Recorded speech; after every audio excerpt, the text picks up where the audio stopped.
Thank you so much, Bill. It is a tremendous honor, pleasure to be here in South Dakota with you. I've never been to South Dakota before, so this is my first time. And it is great. I'm loving it.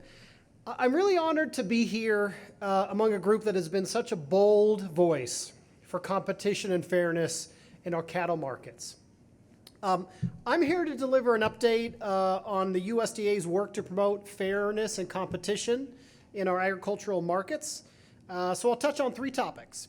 First, I'll share a brief overview of why the landscape today is so different. Second, I'll share some news about our latest efforts. And third, I'll share a little bit about some of the challenges we face and what you can do to help.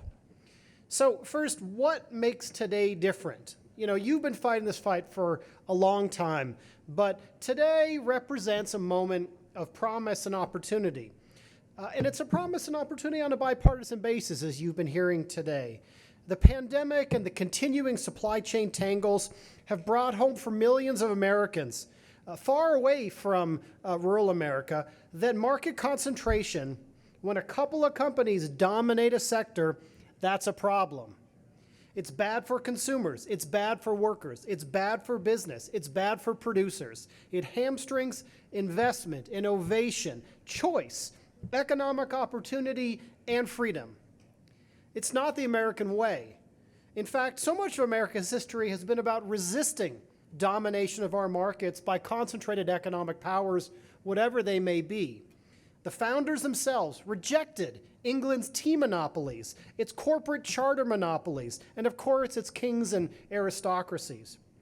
And at the turn of the 20th century, America fought the trusts and barons, the robber barons, broke up Standard Oil, the trust that was driving up energy prices, and as you know, took on the big packers with the famous FTC report of 1918, the DOJ consent decree, and of course the Packers and Stockyards Act that we are still at USDA administering 101 years later. Today, however, 101 years later, the meat markets are more concentrated than they were at the time of passage. It's really quite stunning. As you have all witnessed and experienced the pain firsthand, the failures of 40 years of hands-off antitrust enforcement and deregulatory markets policies, not consistently 40 years. There's been ups and downs throughout then, but it's not been a great 40-year period. It's finally come home to roost. As you know, 85% of beef processing is controlled by 4 companies. More than 50% of poultry growers have a choice of only 1 or 2 poultry companies to work with, and I think that number, which is now 10 years old, underestimates the problem. And open competitive markets where fair price discovery occurs are increasingly challenged. Only less than 2% of hogs trade on those bases. And, you know, not roughly 25% of cattle nationally trade on cash negotiated markets, but that number is much lower in many regional and local markets, and it may well overstate the quality of that trade as well. The failures of the past, however, create moments of opportunity in the present. When it's already been said today, when beef is not on the shelf, as it was not during the pandemic, or priced fairly as it's not been for the consumers seeing those prices skyrocket, yet companies reaping record profits, the entire public demands things be done differently. I was sitting on January 3rd, 2 days after, celebrating New Year's and a couple of days after, the holidays, I was sitting in the White House with the President of the United States talking about how we're going to make change in our meat markets. That was a pretty extraordinary statement and investment and commitment by this President of the United States for change. And it's a good sign that this is occurring on a bipartisan basis. So, competition is the top of the Biden-Harris administration's agenda. We're using every tool we can to turn things around. The executive order that Bill mentioned, it's first of its kind. It lays out 72 different actions across the federal government, everything from bringing down the price of hearing aids to scrutinizing drug prices, looking at new ways to change the downward pressure that companies can level on worker wages. And it's setting the agenda more broadly. A couple of months ago, thanks to the good work of the White House Competition Council, Congress passed the Ocean Shipping Reform Act, one of the most significant reforms of ocean shipping in decades, to tackle many of the unfair shipping practices that have bottlenecked our ports and made it really hard for ag producers to get their products to market. As you know, the executive order directs us, and our sister executive order on supply chains directs us at USDA to do a range of really important work to boost choice, opportunity, and resiliency for farmers and ranchers, consumers and workers alike. We're working closely with the Department of Justice, the Fair Trade Commission, the Patent and Trademark Office, and others to bring the range of resources and creativity across the government to tackle these difficult challenges. And I believe it's slow going, but I believe we're delivering results. Last month, I hope you saw, the Department of Justice, with the support of USDA, brought an antitrust case against three of the largest poultry integrators in the country, included the resolution of claims on wage collusion under the Sherman Act and on deception claims on the poultry tournament system arrangements under packers and stockyards. This has not been done in recent decades, and it brought a new level of transparency to what is the third largest company engaged in poultry growing. It also ended some of the worst parts of the tournament system for this company, which agreed to the settlement, setting a real base price, which won't be lowered for those growers, and cap the amount of the comparison that is at the heart of that tournament system. Integrators can still provide incentive payments, but they can't take it away from other growers. I know this is a market that you all have been trying to avoid for a long time, and we want to help you avoid it, but for the poultry industry, this, I believe, represents some real progress. And this is just one of the areas of action that we are taking to bring fair and competitive markets to all of our agricultural producers. And I want you to know that with respect to beef investigations, USDA and DOJ are working closely on bringing the full force of the antitrust and fair market statutes to this important industry. Let me tell you a little bit about where we are with the tools that we have at USDA. As I've said, we're bringing every tool we have available to bring change to this market, and I'll broadly group these into three big buckets. One is the direct investments in more competitive markets that we can make. A second are the regulatory and enforcement tools that are really important. And the third are policy changes that support value-added opportunities, especially in local regional food systems. And of course, there's overlap and they're mutually supportive, and it's not always crisply divided like that, but it's a useful comparison. So let's start with investments. I think there's probably, is there anybody in this room that has not heard that we are investing $1 billion in livestock and poultry processing capacity? All right, everybody's heard. We are putting $1 billion of the supply chain resiliency funds that Congress dedicated in the American Rescue Plan to work to make sure that we do not continue to have a system where we can have what we saw during the pandemic, which is producers having no choice of where to bring their cattle and consumers not having the food on their shelves that they demand. That is a national security problem, a food security problem, a supply chain problem, and a competition problem. And we are deploying your taxpayer dollars at the direction of Congress to address it. USDA is taking those funds and deploying them to create that capacity. Now, you know that the economics is complicated in the cattle markets. You probably can't find, three economists that agree on anything anywhere, but there is widespread agreement that that capacity, when it's too tight, that everyone gets squeezed, with the exception of the processing companies that make fat margins off of it. Consumers, cattlemen and women like yourselves, nobody benefits from capacity that is too tight. So that's one of the reasons why this program is so important. On the ground, what does it look like? It looks like a whole a set of new tools to address the range of needs out there for those who want to get into local and regional food processing capacity.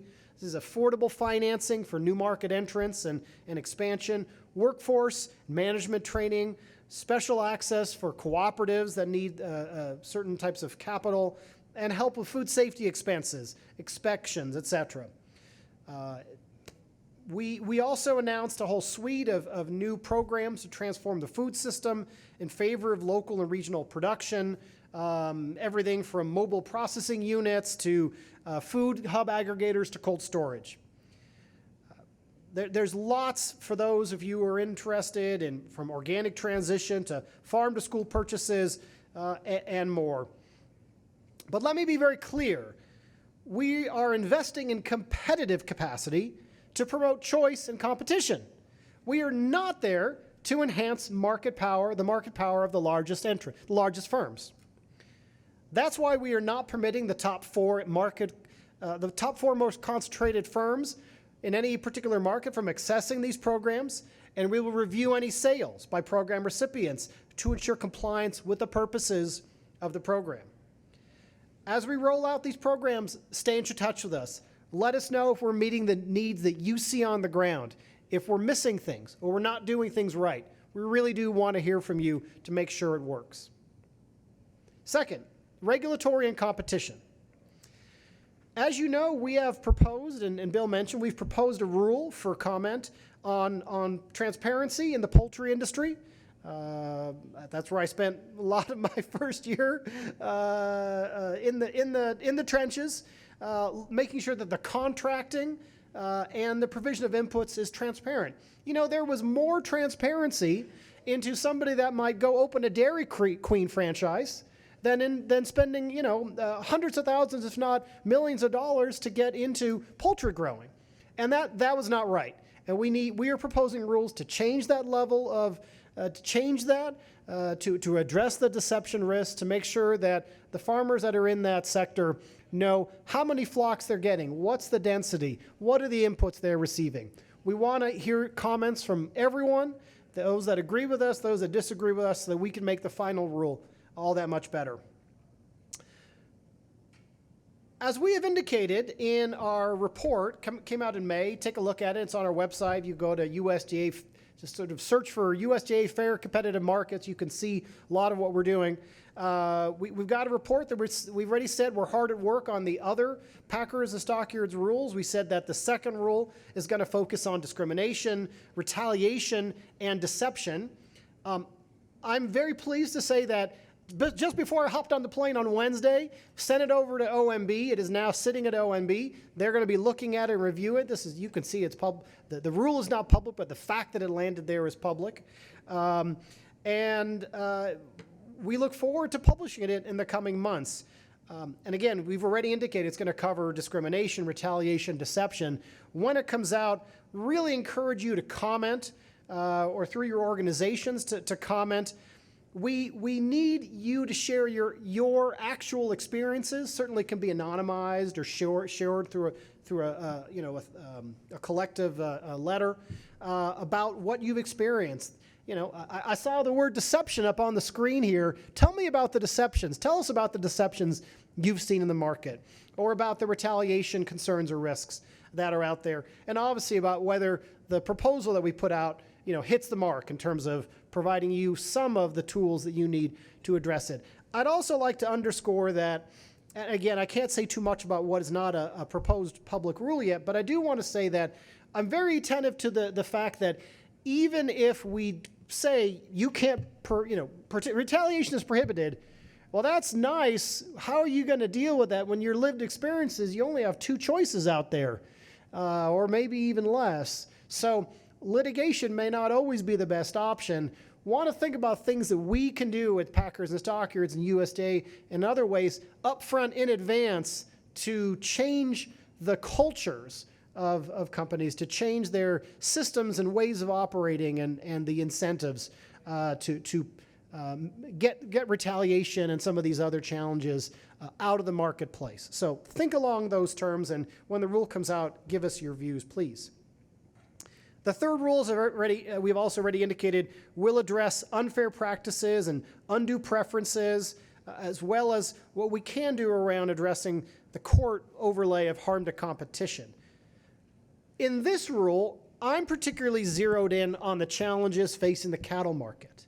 Not to say that we're not looking at other areas too, but really your focus, we've been hearing, working with you for I've been here now a year and change. Clearly there's a lot of need to look at that market very carefully.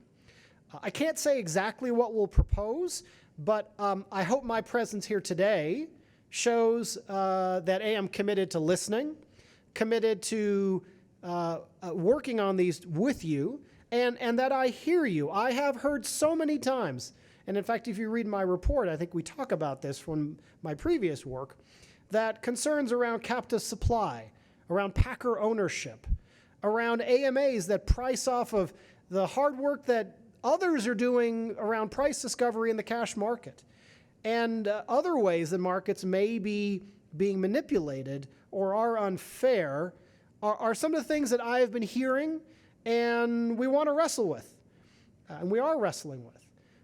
And I hear how all of these flow through into the prices available to the cow-calf folks as well. So I want to hear more. We're listening to everybody. We're going to be out there talking to the packers. We're going to be talking to NCBA. We're talking to you. We're talking to everyone we can get who will tell us what their views are. And we want to have as much data and analysis as and stories and experiences as you can possibly share. So I'm here all weekend or the whole conference. Don't hesitate to come up and share those stories and get that information to me directly or through Bill. Let me share one more thing about in the regulatory space, then I'll quickly cover a couple more topics, and I'm going to open it up for questions. It's the cattle contract library pilot. You may have heard that USDA was given authority through the appropriations, one of the appropriations bills, to go ahead and set up a cattle contract library pilot. AMS is working on this or conducting stakeholder outreach. We're requesting, and I want to underscore this, all stakeholders who maintain cattle contracts, the packers, they're being asked to provide all active contracts to AMS for inclusion into the pilot, and to provide volume, numbers of head figures associated with the active contracts for cattle to be purchased within a 6 to 12 month forward window. AMS is committed to a complete and accurate library and is currently working on the logistics of receiving contracts and incorporating them into the pilot. We will work through the summer with stakeholders to take input. We hope that we have heard from you. If not, let me know and we'll arrange that very quickly.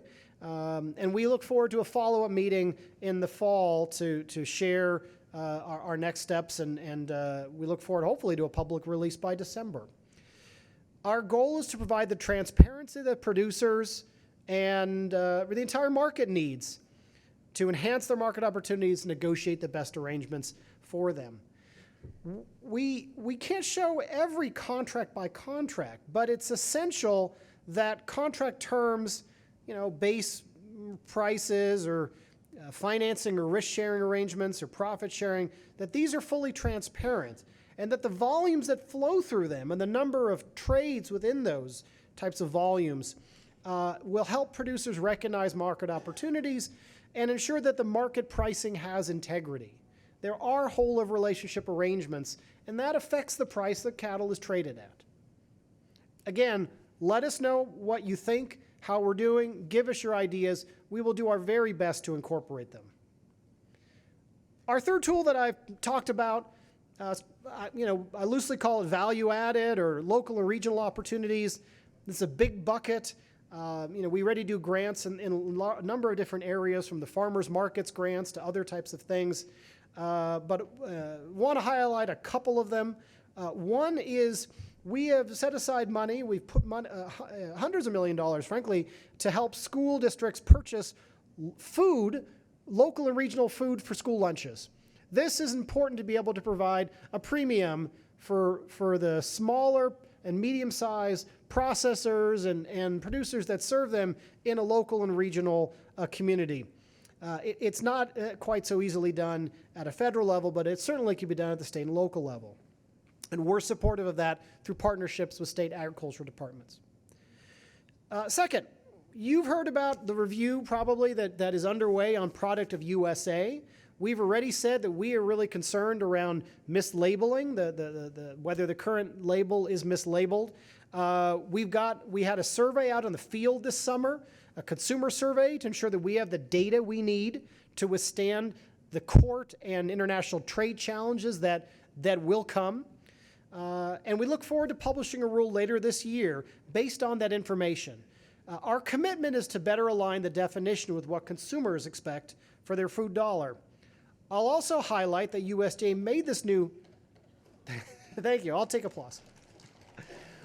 I think you'll like this next line even better. I'll highlight this, that USDA announced this initiative at the same time that the FTC finalized a rule that it was ahead of us. It had proposed on Made in the USA. The FTC's definition is 100% sourced and manufactured.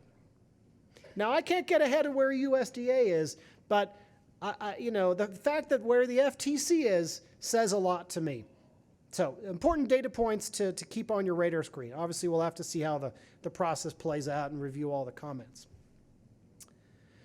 We also announced an animal raising claims review. We're looking at the most important labels, non-hormone treated, antibiotic-free, you name it.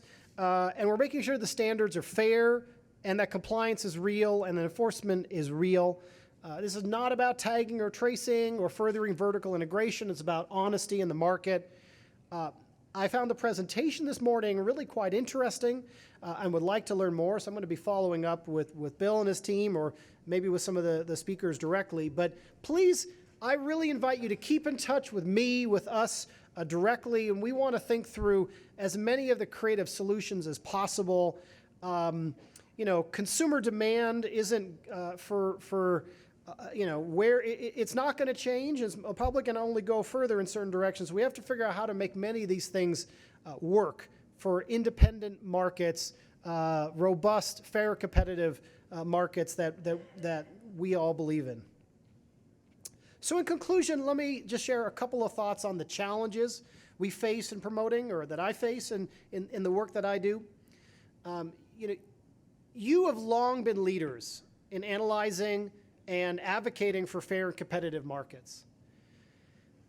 You know more than anyone how hard it is. You're up against a well-funded opposition, one where the tentacles reach far into a wide range of places.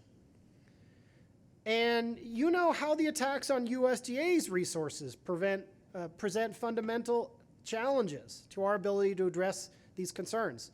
Packers and Stockyards lost 40% of its people between 2010 to today. That's big. And our general counsel's office, which supports our litigation, ability to do litigation, has also seen large budget cuts. Now, President Biden's budget provide $10 million to increase our budget, and with Congress's I'm cautiously optimistic and appreciative of Congress's commitments to addressing this situation. And I note these losses have not only hit our investigative capacity, they've also undermined our ability to be strategic and to monitor the market and to develop creative solutions. We're working on addressing that, but there's a lag time in the resources you have and the war, the battle you're fighting today with what you've inherited. We've got to be building for the future as well.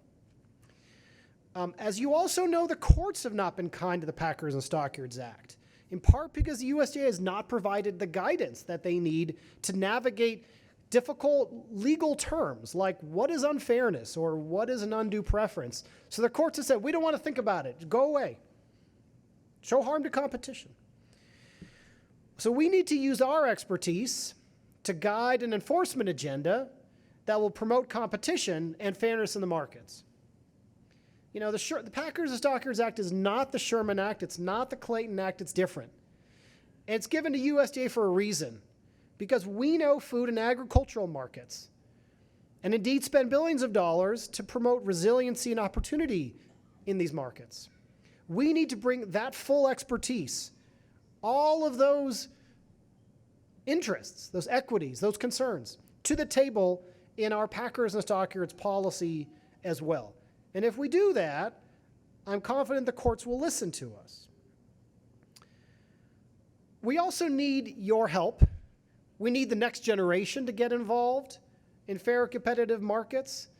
Many of you have the next generation set up to work on your ranches or in your businesses. Lend them to us for some time as well. Bring their expertise. Let us bring their expertise to the table. At the end of the day, whether you're on the left or on the right or in between, it really struck me that what unites us is a word that I heard this morning, and I think it really undergirds this entire convention. And I think the question was asked, what's the code of the West? And the answer that I heard was it was integrity. That's what you're here standing for, as I hear it and see it. And that's why I'm here as well.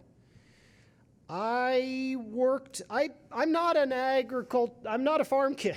It's probably not a mystery. I came to this world from having been a lawyer, working in the financial markets. I'm from San Francisco, California. I was working in the financial markets. I was actually in Hong Kong. And then the financial crisis hit. And the markets were collapsing, and the very largest banks had blown up the entire global economy. And the 2008 election came, and I was really excited, and I thought, I want to come to make a difference. And so I moved from Hong Kong all the way to Washington, D.C. And I was really lucky to match up with a young junior senator just elected, kind of a Mr. Smith goes to Washington type, Senator Jeff Merkley from Oregon. And he wanted somebody who was not a D.C. insider, but knew something about financial markets and maybe had a bit of a West Coast feel as well. He was from Oregon. I used to joke that San Francisco is just, Southern Oregon. And so I went to work for him. And we spent the next 2 years fighting to make sure that the largest banks do not take taxpayer dollars and make swing for the fence bets with them. And we got a pretty good victory. We didn't get a perfect victory. We got a pretty good victory with the help of some folks like Paul Volcker, who cracked down inflation but lent his voice to integrity in the financial markets. If you're a big bank and you're in the middle there, you need to be serving your customers, serving your clients, not taking swing for the fence bets against them. And I hope, and I wandered into this space in agricultural and antitrust, and then decided, Bill mentioned that paper I wrote. I had a couple of colleagues. I was at a think tank, and we had to get into antitrust. And my other colleague wanted to do tech, and I said, well, I'll do something different, and I'll go work on agriculture because that seemed like it needed some work. And I guess no good deed goes unpunished. So I'm over here at USDA. No, I'm loving it. Every single day I'm loving it. But it strikes me that we can bring the same spirit of integrity, of making sure that every part of this supply chain, from the packer on down, from the retailer on down, it has integrity, is serving their customers and their clients in an honest, straightforward way with real competition and real integrity. It's not going to be easy. It's very challenging. I spend a lot of hours working on it, but we're starting to move the ball. We're starting to have new economists saying some different things than what had been said before. You're going to be hearing from Nathan Miller tomorrow. He's the real deal, and I'm really interested in his research. And I'm going to be continuing to push as hard as I can. I already mentioned I'm a San Franciscan. So I'm trying to, I've got the West Coast offense in my head. You remember Joe Montana and Jerry Rice? They didn't throw the Hail Marys. It was 5 yards, 7 yards, a rush, 5 yards, 7 yards, 10 yards, 20 yards, down the field. That's how we put score on the board, points on the board. And with the help of DOJ and with Jonathan Cantor and the team over there, there's real commitment to change. And the leadership of Secretary Vilsack, who is firmly committed to this work, and the entire team, and your help, I'm confident that we'll get there. We have a lot of work to do. Thank you. I'll be doing as much as I can, and I'll be happy to take your questions.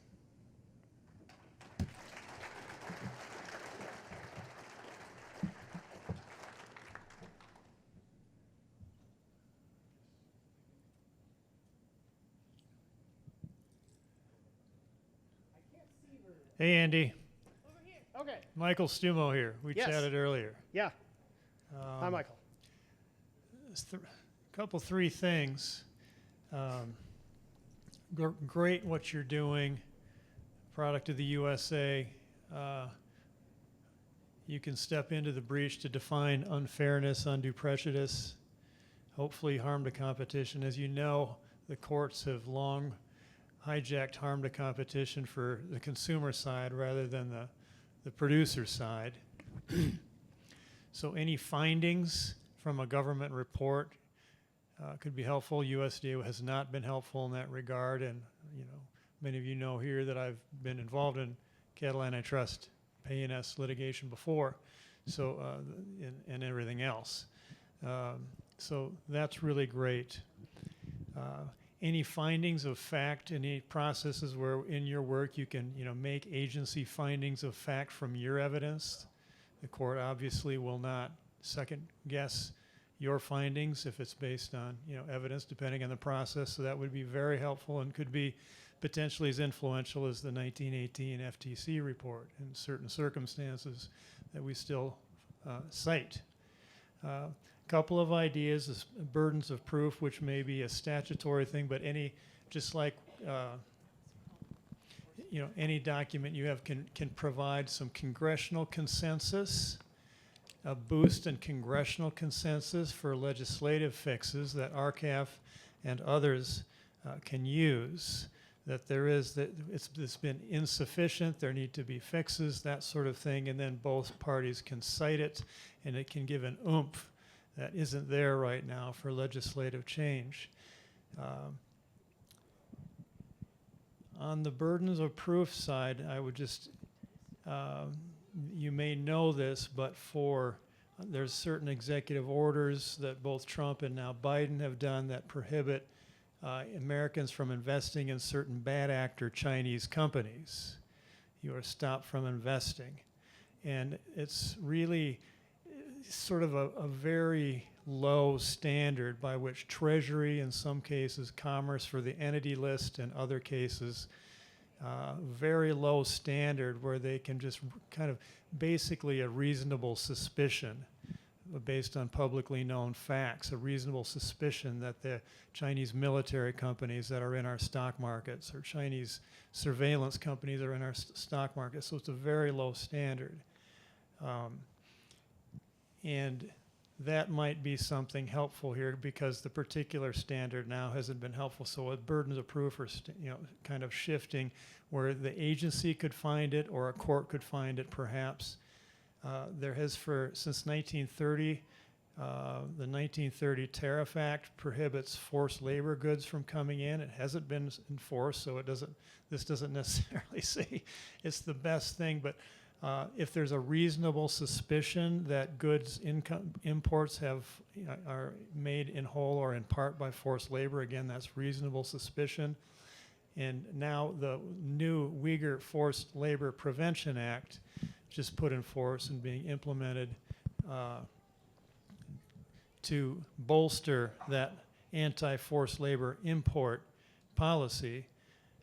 Allows the administration to, again, make lists of companies that are known to be likely in forced labor or products that are known to come from Xinjiang province, which is where the Uyghurs are, as many know. And if they're on that list, they don't come in unless there is clear and convincing evidence that the product is not made with forced labor.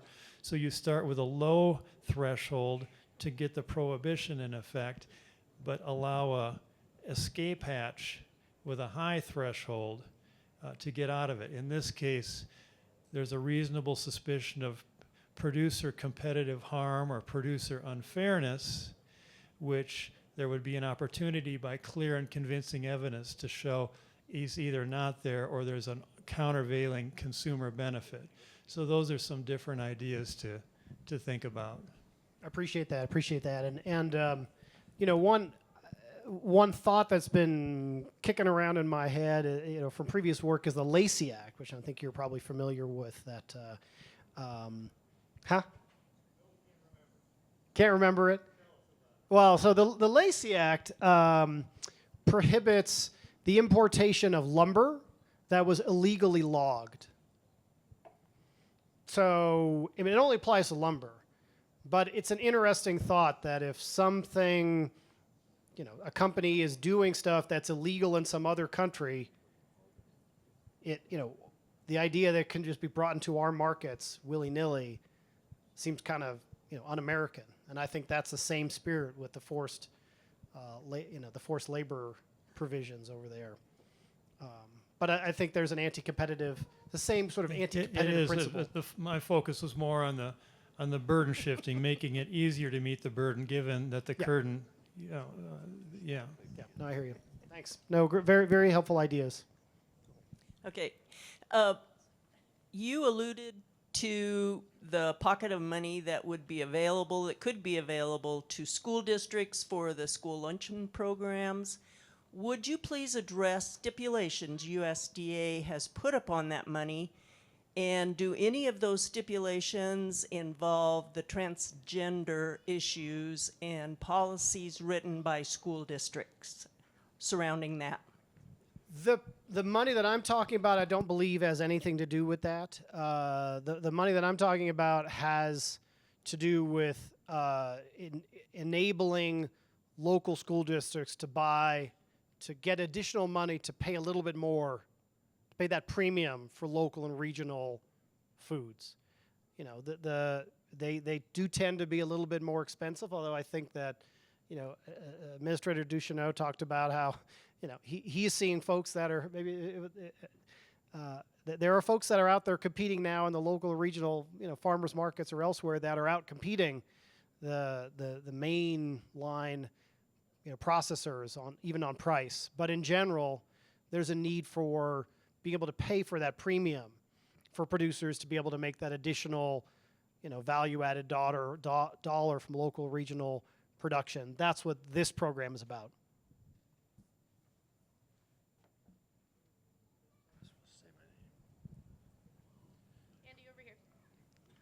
Hello, I want to thank you for coming here today, but you talked about fair and competitive markets. You talked about the USDA's integrity. My question is, how can the USDA allow foreign cattle to enter this country and be slaughtered in a plant in this country, and then also beef imported into this country, and then to be labeled as product of USA? How does that give us as producers in this country a fair and competitive market? We have an unfair playing field there. And so, the buzzword here is mandatory country of origin labeling. That's what we want to hear from you. Thank you. Yeah, no, absolutely. So I'm going to repeat what I've heard Secretary Vilsack say, which is the scope of what I think I can say on the stage today, which is that he has been supportive of mandatory country of origin labeling as long as it can be figured out how to do it within the scope of the trade agreements or within the scope of trade law. I mean, I think Senator Rounds talked about changing the trade agreements. I think it's worth, where was Michael Stumo or Bill's presentation today about trade? I hope that you do engage with the trade representative around how to interpret the law, the trade law as it is, and what could be done. It's not for me to say, I'm not on trade policy, so you'd have to talk to some of them to say, hey, here's the scope of what we think can be done. But the Secretary has been pretty clear that he is favorable towards that. And we are doing everything we can within the scope of our authority right now. I think we 100% agree that there are very serious indications that the system as it is, and I'm being careful because we have to do these rulemakings that can't prejudge, it can't look like we're being biased in advance of doing it. Very significant indications that the consumer thinks that when you go to buy a product to USA, that it's not where the thing was sliced, but where the meat, where it's from. So that's why we're doing the review, the consumer testing, and that's why we're doing the rule to change it and align it to make it work.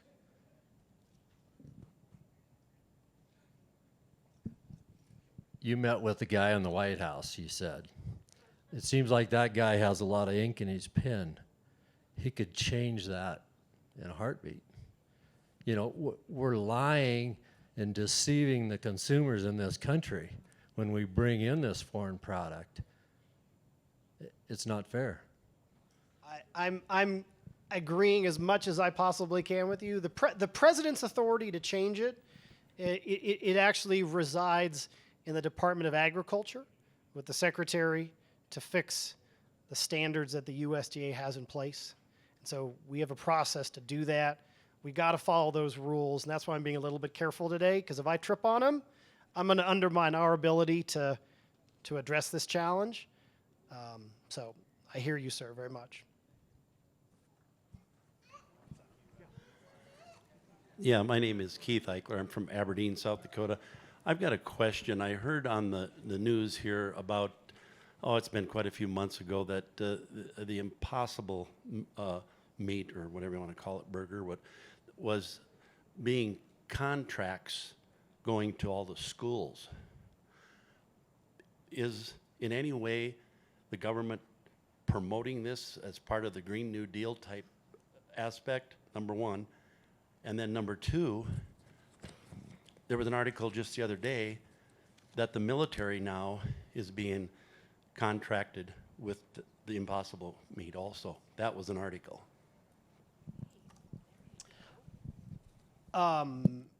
So the first one would be, is USDA contracting to purchase it for school lunches? Was that the question? Yeah, whatever. I mean, yeah, is it any way in support of that happening, or are you doing that for the schools? I mean, is there some sort of, I guess, just encouragement even, I mean, or contracts, I guess, is what I'm saying. Yeah. I mean, I read those articles because I know that the Impossible meat, there was articles in their perspective as far as with their selling, their shares and all that there, and it said the school districts, or we were into the schools now with the meat and writing contracts and stuff, and I didn't know if the government maybe was part of that, and then also with the military. Yeah. I mean, to be honest, I don't know. I've not heard that. I don't directly deal with that on a day-to-day basis. Let me tell you a couple of things that I do know that might be relevant. One is that the school lunch program is a partnership, so USDA buys some percentage. I want to say 50%, but that number might be off by a lot, but I think it's about 50%. And I believe that the local states or even school districts themselves buy, the other 50% if that number is right. So if they're disclosing that they're in school districts, again, I'm relying on what you're saying here. They would probably be engaged in securities fraud if they were lying about that. So that's probably true. I have not heard anything about USDA doing that. So it makes me think that it is likely to be a state or local issue. I don't know. There's probably diverse demand from parents or consumers. San Francisco's demand may be different than across the bridge in Oakland or whatnot. I don't know, but I don't know about DoD either. I'm happy to run it down. I'm also happy to work with you to find out whether it's being marketed in a way that's clear about what's being served. The federal government does do some funding for those school lunch programs, correct? Yes. So it's possible that if they are getting that, they're getting funds for that also. And then the military, you're not sure of either, though? I don't know. Thank you. Over here. Oh, hey. Hello. You talked about you watched the Tracy Hunt speech, and I'm just curious, kind of open-ended, what are your concerns with possible mandatory RFID tags in cattle, that the USDA might implement, and what questions do you have for, say, somebody who has a very negative opinion on mandatory RFID tags? Yeah, so I know very little about the RFID, where USDA is or APHIS is on it, but I do have a number of questions, which is, and I've had a couple of conversations here yesterday and today, so starting to get a better feel, and this is kind of what I was raising about the presentation today, because I think the same is or similar might be true on the climate sustainable demand set of, consumers want beef. There's no doubt about that. But they want to feel good. They want climate smart beef or whatnot. So what does that mean? How do you do that in a way that doesn't create a vertical integration that undermines open and competitive markets? And I think that's my question as well. In what ways does a tagging system or a mandate or how data is collected, how does that increase or decrease competition? How does it put data in the control of folks who might use it against the parties that provided the data? How might it undermine your ability or others' ability to market your cattle and how you want to market it? How does the undermine your ability to control what product you're bringing to market, not just marketing what you have, but what you want in the mix? Those are just a handful of my questions. We're also looking at, we've got a couple of other reports in the mix around seeds and intellectual property and other inputs, and then around retail competition. Both of those have raised a number of questions around the control of data. And there was a very long and interesting report that the now chair of the FTC, Lena Khan, put out when she was working for the House Judiciary Committee that looked at the larger tech companies and raised a lot of concerns and questions about how how concentration in data can drive monopoly in those markets. So I think those questions and those issues can exist just as much in the agricultural space as they can in main tech spaces. And so I would be very interested in working with you, thinking through with you, and anyone else here around, again, agnostic from my perspective around the tagging, but hey, what are the data and monopoly and vertical integration set of concerns that we can try to head off at the pass? To be clear, do you have anyone in your office or that you work with that has, a very cautious approach to RFID tags that is, the Tracy Hunt of your office? We'll put it that way. I think there's some folks that are really quite sensitive to it, that are aware of the concerns. So I can't speak to their kind of where their conclusion is, but I know that people are aware of the concern. Andy, over here, if you've got time for one more, please, sir. Yes, absolutely. This has to do with meat inspection, and we've been trying to find a processor to do some local processing for us. But as far as the federal inspection to get across state lines versus state inspection, and we've heard some rumors they're trying to make it so that it can be done, but we've yet to have it happen. They seem like to keep running into a brick wall about how they're going to make this inspection work from state to across state lines. So, and is this example something where are you talking about the federal legislation? Or are you talking about, in this particular case, the state authorities or the project is not able to get the right approval to make it work? right, the state inspector can't get approval to meet the federal equivalent. Yeah. I have heard this time and again, maybe not on particular projects, but I've heard this concern repeatedly. I know it is very much on the radar screen of the folks who are, trying to stand up new choice, local or regional processing. I think it would be very useful to sort of get them in the room or on a telephone call with the folks who are experiencing the challenge on the ground and try to figure out, hey, how can we resolve it? Is it an FSIS regulatory thing? Is it the state doing something that's not right? Is the project, We have a processor who bought a packing plant locally and trying to get federal inspection. And they'll say, well, he'll do all sorts of stuff, kind of get it inspected. They'll come back and say, well, it don't meet. But they won't tell him what it is. Oh, interesting. Best I can do is I'm happy to work with you to get the right folks in to hear about it and to try to run it to ground.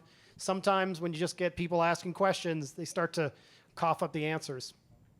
So I'm happy to play that role. I'm here the rest of the convention. Don't hesitate to, come up and grab me and take me to the hallway and talk to me about whatever's on your mind. Don't hesitate to reach out to me and be in touch. So sustained commitment to working with you, and thank you so much for having me.